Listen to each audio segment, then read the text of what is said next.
Welcome to education channel friends. नमस्कार दोस्तों, आप सभी का स्वागत है एजुकेशन चैनल में। फ्रेंड्स, आज का टॉपिक है नार्को टेस्ट और पॉलीग्राफिक टेस्ट।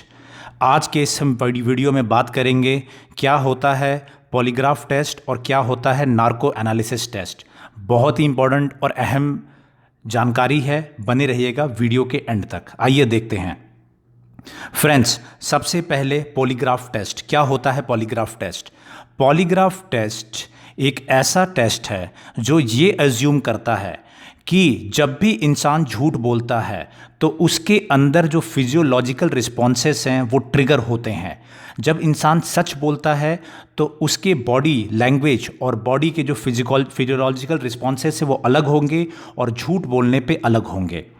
होता ये है कि पॉलीग्राफ टेस्ट में आप इसमें देख सकते हैं कार्डियो कर्व्स और इलेक्ट्रोड्स उसके माध्यम से आपकी बॉडी में अटैच किया जाता है और आपके बॉडी का ब्लड प्रेशर, पल्स, रेस्पिरेशन जो आप सांस लेते हैं, change in sweat gland activity, blood flow, ये सभी चीज़ें मॉनिटर की जाती है। मतलब आपके ब्लड प्रेशर जब झूठ बोल रहे हैं कम हो रहा है, ज़्यादा हो रहा है, पल्स, हार्ट बीट ये किस तरीके से चेंज हो रहे हैं, ये सभी को मॉनिटर किया जाता है पॉलीग्राफ टेस्ट में। और जो भी आप रिस्पॉन्सेस देते हैं उनको न्यूमेरिकल वैल्यू असाइन की जाती है जिससे कि असर्टन किया जाए कि इंसान झूठ बोल रहा है कि सच बोल रहा है। पॉलीग्राफ टेस्ट इटली में इसका जन्म हुआ था। इटली में ये इस्तेमाल किया गया था पहली बार, जहाँ पे कि जो क्रिमिनल्स है उनके ब्लड प्रेशर के चेंजेस से ये अनुमान लगाया जाता था कि वो झूठ बोल रहा है कि सच बोल रहा है। और इसी तरीके के जो डिवाइसेस हैं फिर उसके बाद अमेरिका और फिर उसके बाद विश्व के अन्य देशों में प्रयोग होना शुरू हो गए। आप ये इमेज देख सकते हैं कि किस तरीके से व्यक्ति को कार्डियो कर्व्स और इलेक्ट्रोड्स के माध्यम से अटैच किया गया है और उसके बाद उसकी जो हार्ट बीट है, पल्स है, रेस्पिरेशन है, फिजियोलॉजिकल रिस्पॉन्सेस हैं, उनको मॉनिटर किया जाता है। इस मशीन में मानक या स्टैंडर्ड एक सेट किया जाता है कि जब इंसान सच और झूठ बोलता है तो कैसे कैसे उसके फिजियोलॉजिकल रिस्पॉन्सेस है उनमें अंतर आता है और इसके माध्यम से ये पता लगाया जाता है कि वो इंसान झूठा है या सही आदमी है। दूसरा हम देखेंगे नार्को एनालिसिस। नार्को एनालिसिस में आप ये इमेज देख सकते हैं। नार्को एनालिसिस में ये होता है कि आपके बॉडी में एक ड्रग इंजेक्ट किया जाता है, सोडियम पेंटोथॉल जिसे बोलते हैं।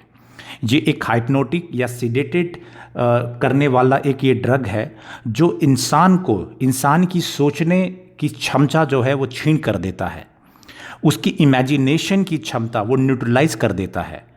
और ये उम्मीद किया जाता है कि वैसे स्टेट में जब इंसान की कॉन्शियसनेस बहुत ही कम हो चुकी है तो वो सच बोलेगा। अगर इसमें ज़्यादा डोज दे दिया जाए तो इंसान नींद में भी चला जाता है। तो ये इंपॉर्टेंट है कि इसमें इतना ही डोज दिया जाए जिससे इंसान तो उतने होश में तो ना रहे लेकिन सोए भी ना। नार्को एनालिसिस भी साइकोलॉजिकल टाइप का एक टेस्ट है।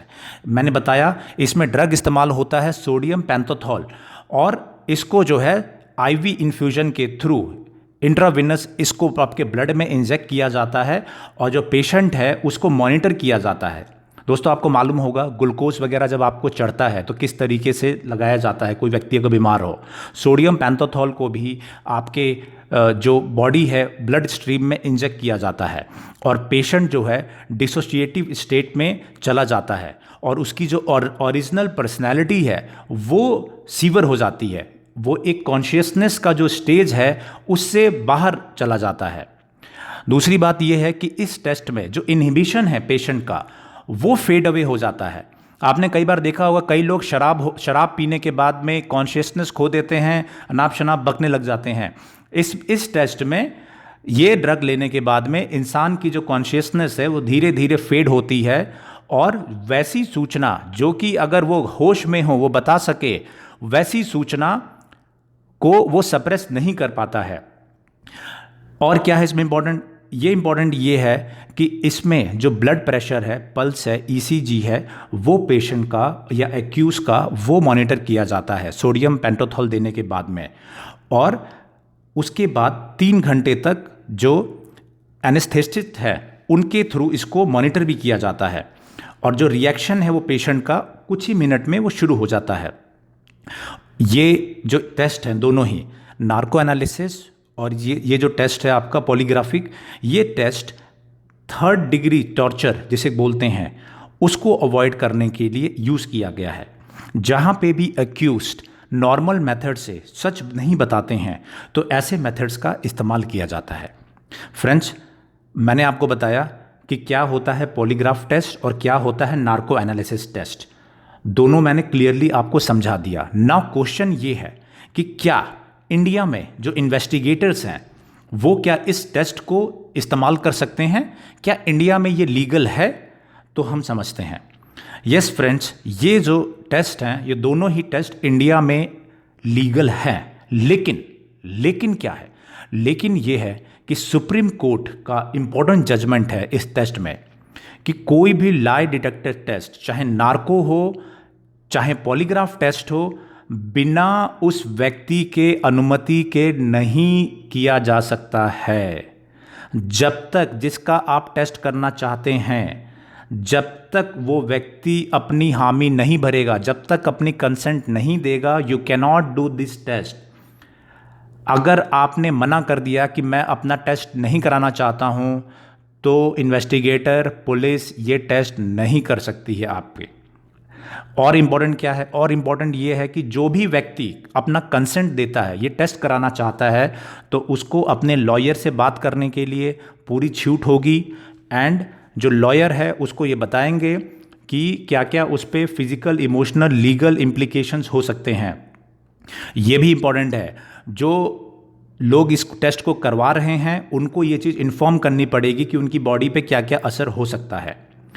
और उसके गाइडलाइंस भी जारी किए गए हैं नेशनल ह्यूमन राइट कमीशन के द्वारा, उसको भी स्ट्रिक्टली फॉलो करना है। अब ये जो आदमी अपनी सहमति देता है, वो ये सहमति पुलिस के सामने उसकी मान्य नहीं होगी।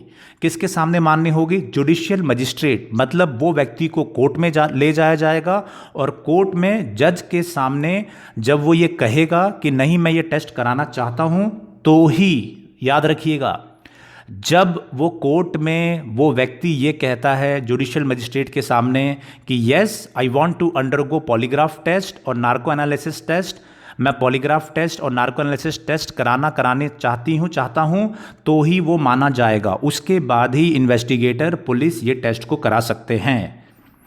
और ये ध्यान रखिए, बहुत ही अलग इन्फॉर्मेशन, क्या इस टेस्ट में अगर जो व्यक्ति बात बता रहा है क्या वो मान्य है? क्या वो एज अ सबूत उसको लिया जा सकता है?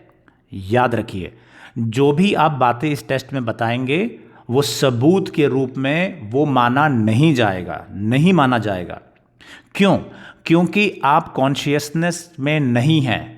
बहुत ही इंपॉर्टेंट रूल है कि जब तक कोई भी व्यक्ति अपने पूरे होशो हवास में बयान नहीं देता है तो वो बयान मान्य नहीं होता है। इसीलिए नार्को टेस्ट में भी चूंकि आप अपने पूरे होशो हवास में नहीं हैं, तो आपका जो भी बयान होगा वो कन्फेशन के रूप में, इकबालिया बयान के रूप में उपयोग नहीं किया जा सकता है। देन द क्वेश्चन इज कि फिर ये टेस्ट क्यों कराते हैं?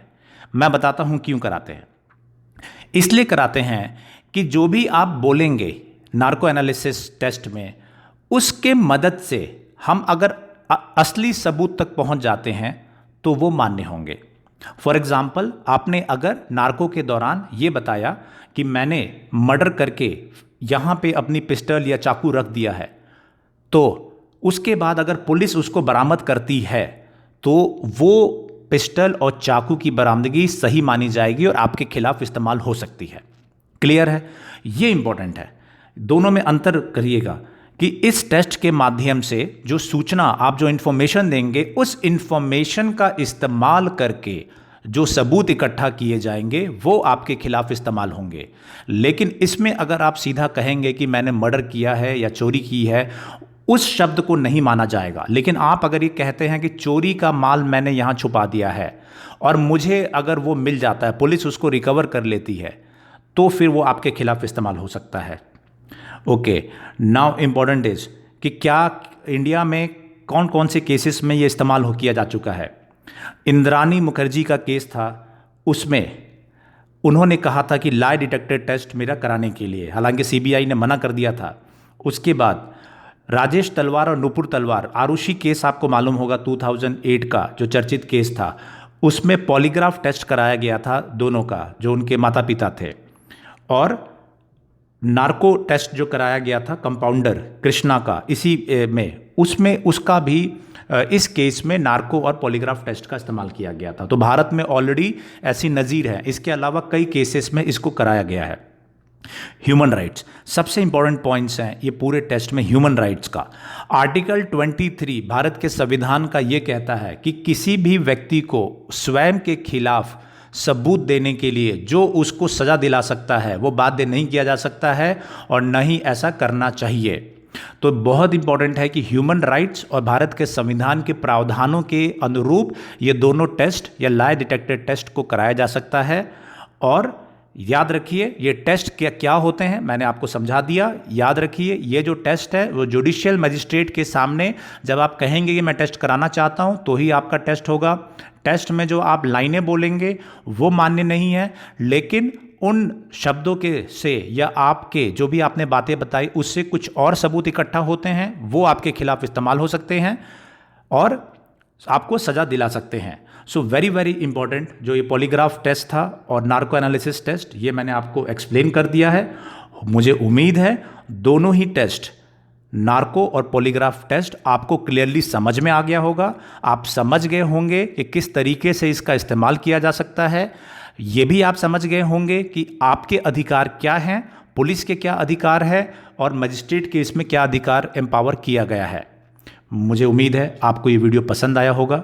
जो भी हमारे नए साथी जुड़े हैं वो चैनल को सब्सक्राइब करेंगे, वीडियो को शेयर, लाइक, कमेंट करेंगे। Thank you. जय हिंद।